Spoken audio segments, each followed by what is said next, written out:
Welcome बच्चों। आज आपका 16 चैप्टर का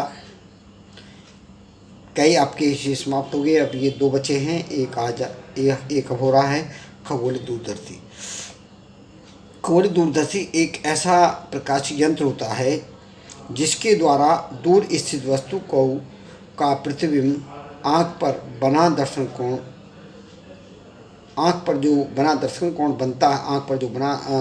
कोण बनता है उससे वस्तु का स्पष्ट प्रतिबिंब दिखाई देता है, जिसे खगोलीय दूरदर्शी कहते हैं। तो क्या बताया? ऐसा प्रकाशीय यंत्र जिसके द्वारा दूर स्थित वस्तु का प्रतिबिंब आँख पर बड़ा दर्शन कोण बनाता है, जिससे वस्तु स्पष्ट दिखाई देती है, उसे खगोलीय दूरदर्शी कहते हैं। इसकी रचना क्या होती है? इसमें धातु की एक बेलनाकार नली होती है। इसके एक सिरे पर बड़े द्वारक का लेंस तथा दूसरे सिरे पर छोटे द्वारक का उत्तल लेंस लगा होता है। इस नेत्रिका के फोकस पर क्रॉस तार लगा होता है। ठीक, इसका समायोजन क्या करते हैं? इस समायोजन में इसमें नेत्रिका को क्रॉस तार पर फोकस करते हैं। प्रतिबिंब का बनना। प्रतिबिंब कैसे बनता है? अब देखिए, ये हमारा पहला जो लेंस है ये अभिदर्शक लेंस होता है, क्योंकि वस्तु के सामने रखा होता है। वस्तु इसके सामने होती है, इसे अभिदर्शक लेंस कहते हैं। इससे दो किरणें आती हैं जो हमारी ये एफओ पर गिरती हैं। एफओ के नीचे उसका प्रतिबिंब बनता है, वो ए डैश बी डैश प्रतिबिंब होता है, जो नेत्रिका लेंस के लिए वस्तु का कार्य करता है। इससे final image A double dash B double dash बनती है, जो नेत्रिका लेंस से डी दूरी पर स्थित होता है। अब इसमें हमें प्रतिबिंब का बनना क्या होता है? वस्तु ए बी का एल ओ के द्वारा प्रतिबिंब वास्तविक उल्टा छोटा ए डैश बी डैश बनता है, तथा एल ई के द्वारा ए डैश बी डैश का आभासी सीधा बड़ा प्रतिबिंब बनता है। ये इसके प्रतिबिंब का बनना हो गया। आवर्धन क्षमता।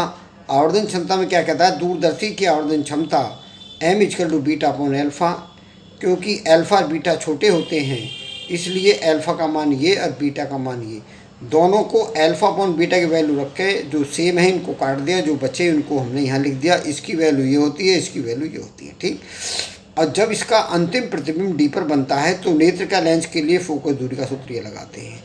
इसमें हम यू ई का मान निकाल के इस समीकरण में यहाँ रख देते हैं।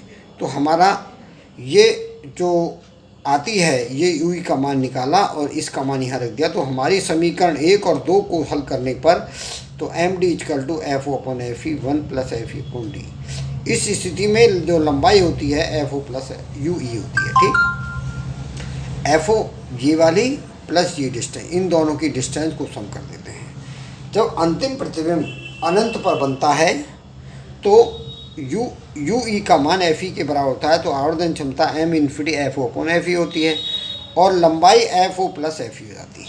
ठीक, अब आगे चलते हैं। हेलो बच्चों, परावर्ती दूरदर्शी।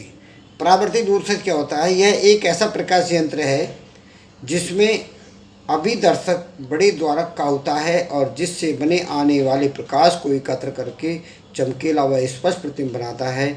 ऐसे यंत्र को परावर्ती दूरदर्शी कहते हैं। इसकी रचना। इसमें बड़े द्वारक का अवतल लेंस दर्पण होता है। अवतल दर्पण होता है। नली का खुला सिरा दूर इस वस्तु की ओर होता है और दर्पण के कुछ दूरी पर समतल दर्पण लगा होता है और इसके बगल में एक छोटे द्वारक का उत्तल लेंस लगा होता है। ठीक, इसकी रचना हो गई, बहुत छोटी कराई है। अब इसमें डायग्राम आ जाओ। ये डायग्राम क्या है? ये नली का खुला हुआ सिरा होता है, इसके दूसरे सिरे पर अवतल दर्पण लगा देते हैं बड़े द्वारक का। ये अवतल दर्पण होता है M1। ठीक, ये अवतल दर्पण होता है और इसके पास कुछ दूरी पर एक समतल दर्पण होते हैं।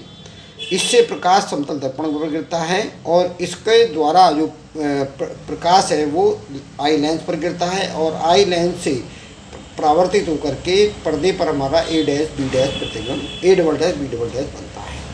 अब इसका प्रतिबिंब का बनना कैसा होता है? प्रतिबिंब का बनना होता है, माना वस्तु ए बी का M1 के द्वारा प्रतिबिंब वास्तविक उल्टा और छोटा बनता है।